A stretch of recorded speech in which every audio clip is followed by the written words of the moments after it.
안녕하세요. 봉봉 마르코스 주니어 대통령 마약 사용 논란에 관한 소식이 들어왔습니다. 뉴스에서 확인하세요. 바로 시작합니다. 첫 번째 뉴스입니다. 최근 이란에 의해 납포된 MSC 에리즈호의 필리핀어 선원 4명이 조만간 풀려날 것이라고 외교부가 밝혔습니다. 현재 필리핀 선원들의 상태는 좋은 것으로 보이고 가족들과의 연락도 할 수 있는 상황입니다. 선원들이 죄수나 포로의 대접을 받고 있지 않은 것으로 해석됩니다. 다음 뉴스입니다. 루손 북쪽 까가얀의 하원 의원은 이 지역의 중국인 유학생들이 급증한 것에 대한 조사가 필요하다고 제기했습니다.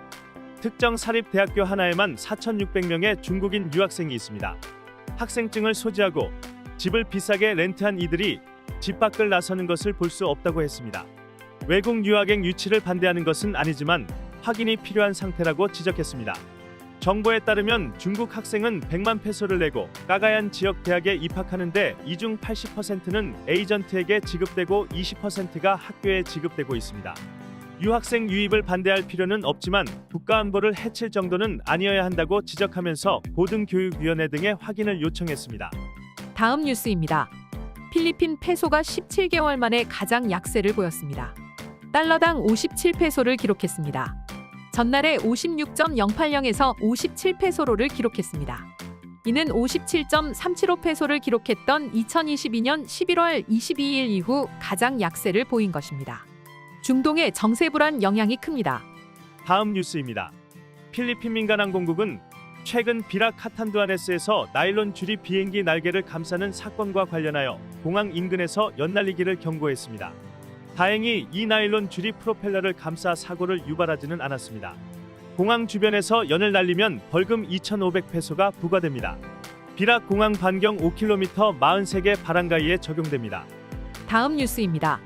에티 빅 로드리게스 전 행정장관은 대통령이 마약을 사용하고 있다는 논란을 종식하기 위해서 대통령이 신뢰할 만한 마약 모발 검사를 받아야 한다고 주장했습니다.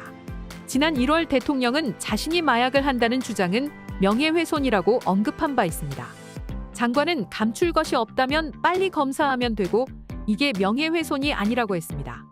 이는 두테르테 전 장관이 마르코스 대통령이 불법 마약 사용과 연관되어 있다고 언급한 바 있습니다. 비록 마약 단속국 PDEA 부인하고 있지만 단속국에서도 대통령의 마약 사용을 의심하고 있다고 했습니다. 다음 뉴스입니다. 루존과 비사야스의 전력망 그리드가 적색 및 황색 경보에 놓일 것이라고 내셔널 그리드 코퍼레이션이 밝혔습니다. 루손 그리드의 황색 경보는 오후 1시에서 2시, 4시에서 6시, 9시에서 11시이고 적색 경보는 2시에서 4시, 6시에서 9시입니다. 루손 그리드의 전력 공급 여력은 13,537MW인데 피크 시간 전력 수요는 13,024MW입니다. 비사야스 그리드는 황색 경보는 오후 2시에서 4시 그리고 6시에서 7시입니다. 다음 뉴스입니다. 바탄가스에서 최대 대규모 마약이 발견된 사건에 대해서 마약 범죄 조직을 반드시 처벌하겠다고 경고했습니다. 알리탁탁 바탄가스에서 마약 샤브 2톤시가 133억 페소어치가 압수되었습니다.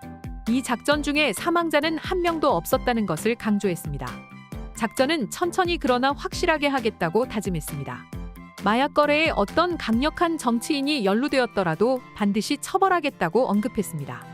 다음 뉴스입니다.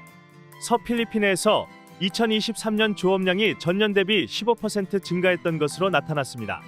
38만 5천 명의 어민이 활동하고 있습니다. 총 조업량은 20만 1,000톤이었습니다. 정부가 이 지역에 순찰선을 배치한 덕이라고 해석합니다. 이 지역에서의 경제적 가치가 아주 크다고 언급했습니다. 다음 뉴스입니다. 서필리핀에서 55대의 중국 선박이 목격되고 있다고 필리핀 해군이 밝혔습니다. 각각 다른 목적으로 이 지역에 머물고 있는 것으로 파악됩니다.